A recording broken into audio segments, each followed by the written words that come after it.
Hey everyone, welcome to Raj economics and commerce classes. मैं हूं नीरज कुमार और आज 45 डे चैलेंज का ये है डे नंबर 6, है ना।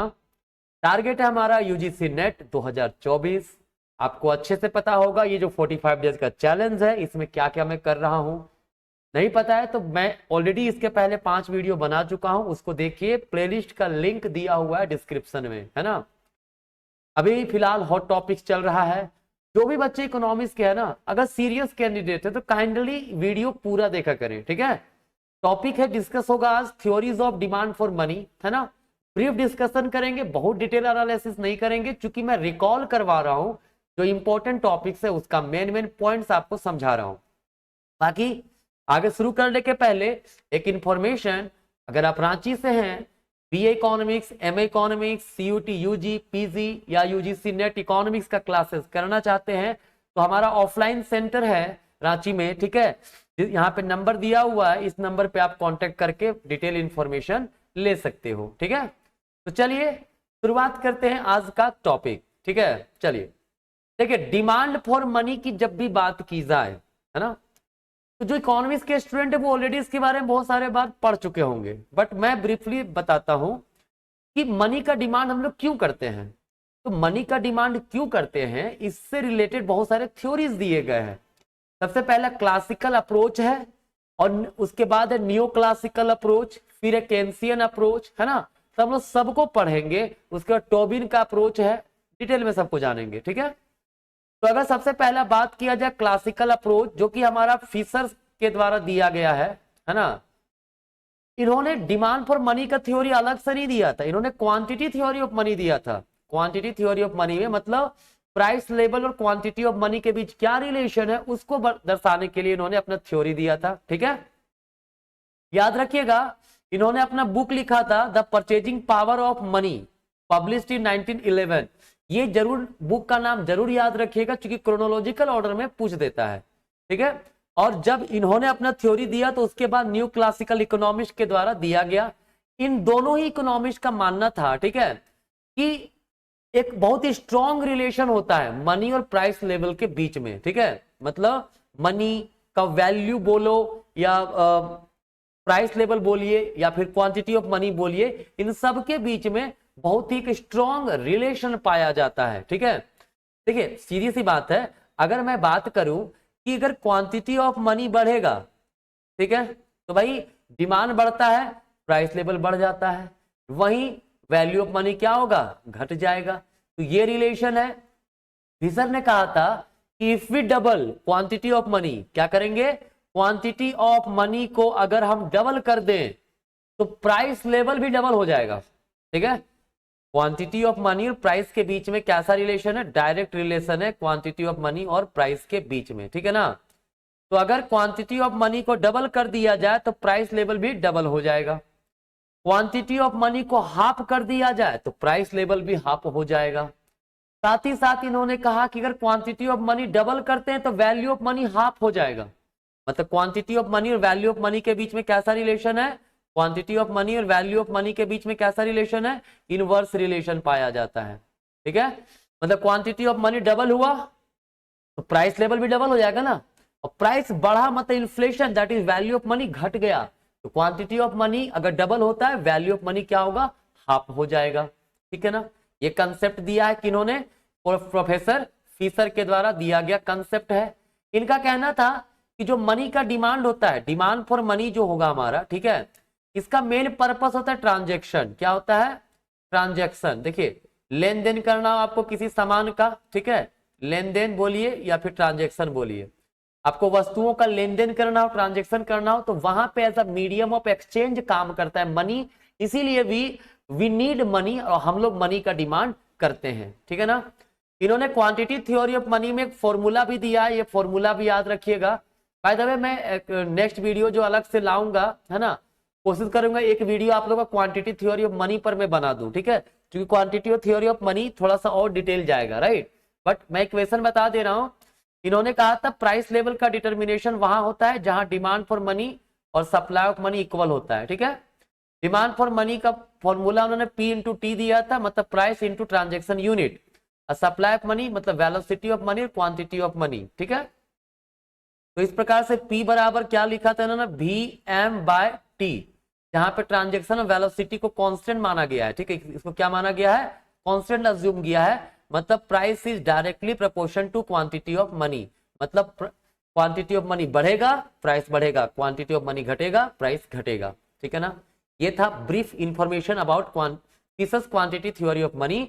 और याद रखिएगा इन्होंने डिमांड फॉर मनी का पर्पस क्या बताया, पर्पस बताया ट्रांजेक्शन, और डिपेंड किस पे करता है, इनकम पे डिपेंड करता है, ये याद रखिएगा, ठीक है, किस पे डिपेंड करता है, इनकम पे। जो ट्रांजेक्शन डिमांड फॉर मनी होगा वो डिपेंड करेगा इनकम पे, क्लियर, मतलब मनी डिमांड सिर्फ और सिर्फ इनकम पे डिपेंड करता है।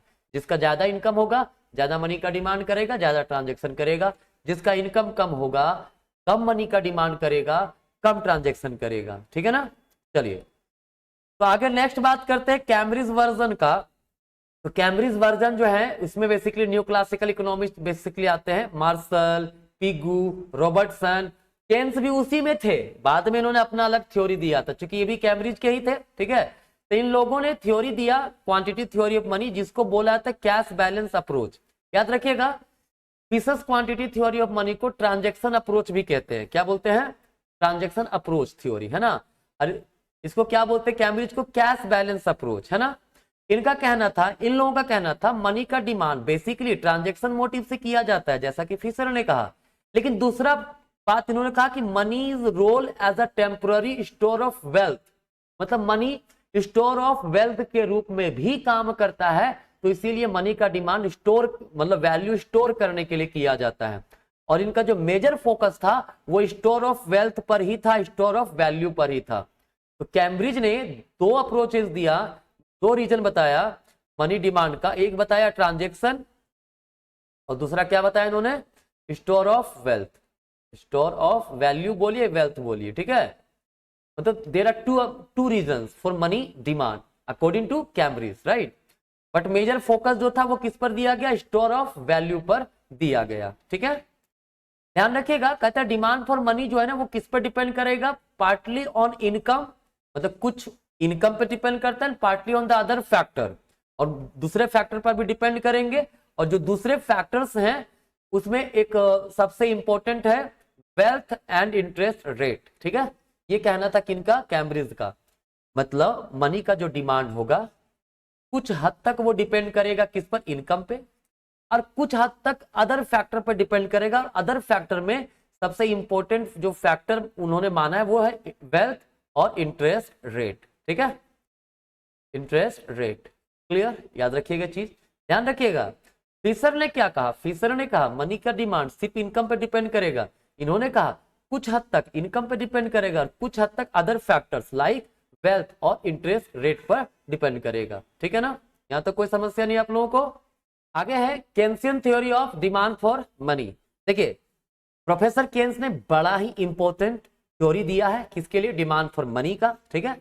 और इनका जो डिमांड फॉर मनी का थ्योरी है उसे लिक्विडिटी प्रेफरेंस थ्योरी कहते हैं, जहां पे लिक्विडिटी प्रेफरेंस जो है, ठीक है, ये प्रोफेसर केन्स के द्वारा जो यूज किया गया है ना, वो एक बुक में यूज किया गया था, और वो बुक कौन था the general theory of employment interest and money, ठीक है, याद रखिएगा, general theory of employment interest and money, जो कि पब्लिश हुआ था 1936 में, ठीक है। उन्होंने एक्सप्लेन किया था लिक्विडिटी प्रेफरेंस के बारे में। यहां लिक्विडिटी प्रेफरेंस क्या होता है, people's desire to hold money rather than securities और long term interest bearing investment, मतलब लोगों का क्या डिजायर है, मनी होल्ड करने का, खुद के पास रखने का जो डिजायर होता है वही कहलाता है लिक्विडिटी प्रेफरेंस। मतलब आप कितना मनी होल्ड करना चाहते हो वो आपका लिक्विडिटी प्रेफरेंस हो गया। मतलब liquidity preference basically demand for money को रिप्रेजेंट करता है, जिसको आप होल्ड करना चाहते हो अपने पास in the form of liquid, ठीक है। उनका कहना था कि जो मनी का डिमांड होता है उसके तीन मोटिव होते हैं, transaction, precautionary, speculation. Transaction demand for money जो होगा वो इनकम पर डिपेंड करेगा, मतलब इनकम बढ़ेगा तो ट्रांजैक्शन मोटिव के लिए मनी का डिमांड बढ़ेगा, इनकम घटेगा ट्रांजैक्शन मोटिव के लिए उसका डिमांड घट जाएगा, ठीक है।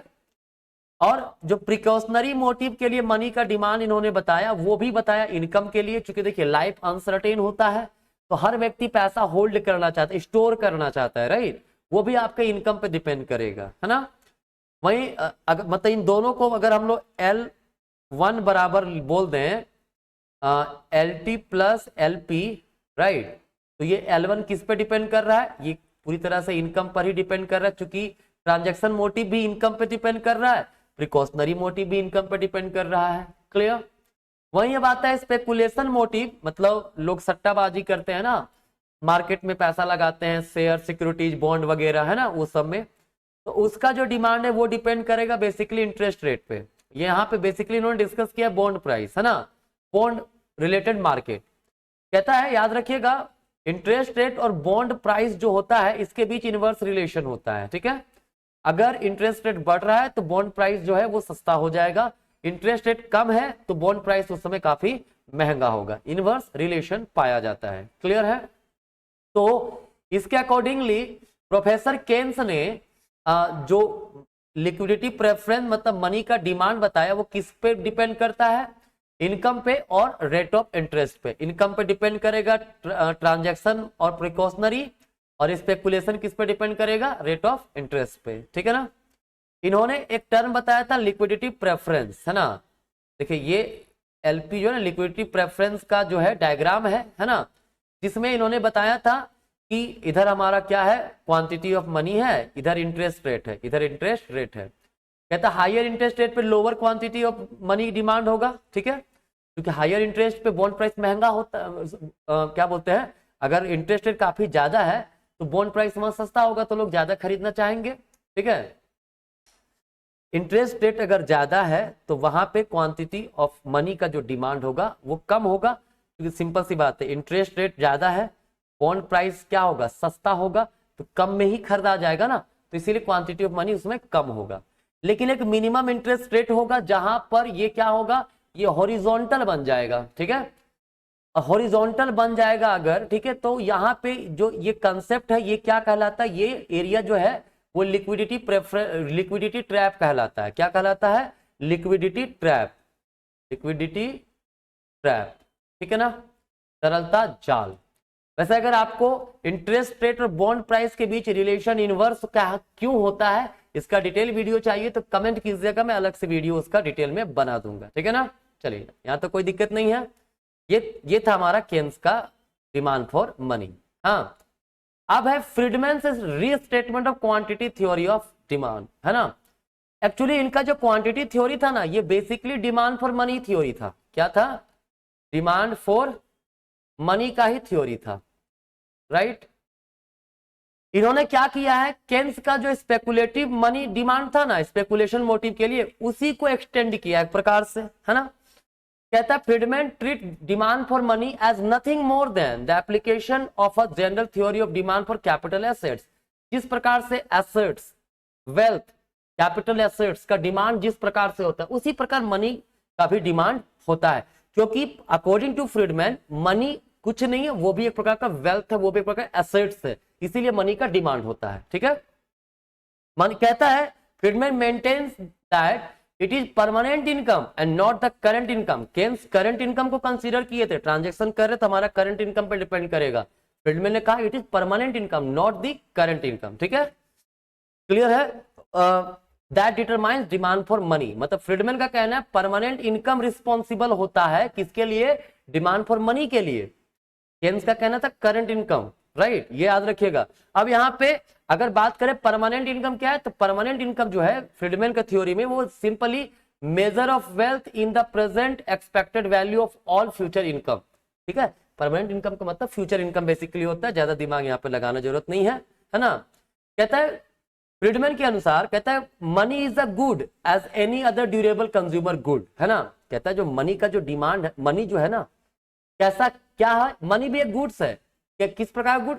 ड्यूरेबल कंज्यूमर गुड्स, है ना, इसीलिए मनी का डिमांड जिस प्रकार से ड्यूरेबल कंजम्पशन गुड्स का लोग डिमांड करते हैं उसी प्रकार से लोग मनी का भी डिमांड करते हैं, ठीक है।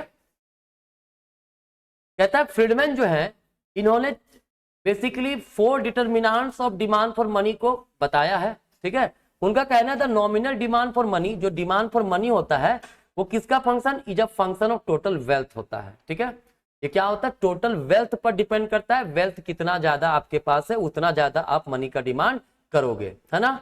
कहता है demand for money positively related to price level होता है, जितना ज्यादा प्राइस लेवल उतना ज्यादा डिमांड फॉर मनी, क्योंकि उतना ज्यादा पैसा आपको लगेगा। कहता है money demand for money rises if opportunity cost of money holding declines, जो opportunity cost of money holding है वो डिक्लाइन करता है तो वहां पर नॉमिनल डिमांड फॉर मनी बढ़ जाएगा। ठीक है, डिमांड फॉर मनी जो है is influenced by inflation, inflation के साथ इन्फ्लुएंस होता है। ठीक है, a positive inflation reduces the real value of money balance thereby increasing the opportunity cost of money holding। ठीक है, याद रखिएगा ये 4 डिटरमिनेंट आपको याद रखना है, बाकी बहुत ज्यादा क्वेश्चन इसमें डीपली नहीं पूछेगा। ठीक है, चलिए नेक्स्ट है demand for money as a behaviour toward risk. ये जेम्स टॉबिन के द्वारा दिया गया है। उनका कहना है कि जो लोग मनी का डिमांड करते हैं ना, सारे के सारे पैसा होल्ड नहीं करते हैं। क्यों नहीं होल्ड करेंगे? देखो सारा पैसा आप होल्ड करो, कोई उस पर रिटर्न आपको मिलेगा? कोई रिटर्न आपको नहीं मिलेगा। अब कोई रिटर्न सेफ तो बहुत है, आप होल्ड कर रहे हो वो सेफ बहुत है, लेकिन उस पर कोई रिटर्न नहीं मिल रहा है। दूसरी ओर अगर हम लोग उसको क्या करें ना, हम लोग मतलब वेरियस रिस्की एसेट्स खरीद लें जैसे बॉन्ड्स वगैरह, शेयर वगैरह, है ना, तो उसमें रिटर्न तो हाई मिलेगा लेकिन काफी रिस्की है। तो जो पर्सन रिस्क अवर्सन होता है, जो रिस्क को कम रखना चाहता है, वो क्या करेगा? तो पैसा होल्ड करना ज्यादा प्रेफर करेगा क्योंकि वो सेफ है ना। वहीं दूसरी ओर वो शेयर वगैरह में पैसा नहीं रखेगा। तो टोबिन का कहना है अगर आप होल्ड करते हो सारा का सारा पैसा, फिर कोई रिटर्न आपको नहीं मिलेगा, क्या फायदा हुआ भाई रखने का? उल्टा इन्फ्लेशन आएगा तो रियल वैल्यू घट जाएगा। वहीं अगर आप पैसे को सारा का सारा पैसा शेयर्स में लगा दिया, बॉन्ड्स में लगा दिया, ठीक है, तो वहां भी रिस्क है, क्योंकि बहुत बड़ा रिस्क है, प्रॉफिट होने का बहुत हो जाएगा, नहीं तो बहुत बड़ा लॉस हो जाएगा। तो क्या करे भाई? तो इन्होंने कहा कि डाइवर्सिफाई रखना चाहिए। ठीक है, इनका सजेशन क्या है?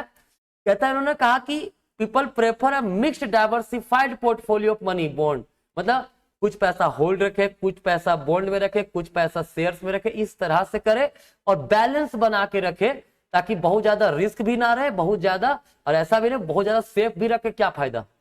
रियल वैल्यू तो घट ही जाएगा। ठीक है, तो यही है हमारा डिमांड फॉर मनी। जितना मैंने बताया बड़ा ब्रीफ डिस्कशन था ये आपका। ठीक है, अगर पढ़ाने जाएंगे डिटेल में तो बहुत बड़ा बड़ा एक वीडियो लग जाएगा हमको एक टॉपिक समझाने में। ठीक है, बट अभी कम समय में ज्यादा चीजें रिवीजन करना है, तो आज का यहीं तक रहेगा। मिलेंगे नेक्स्ट क्लास में नई वीडियो के साथ, तब तक के लिए आप सभी को धन्यवाद।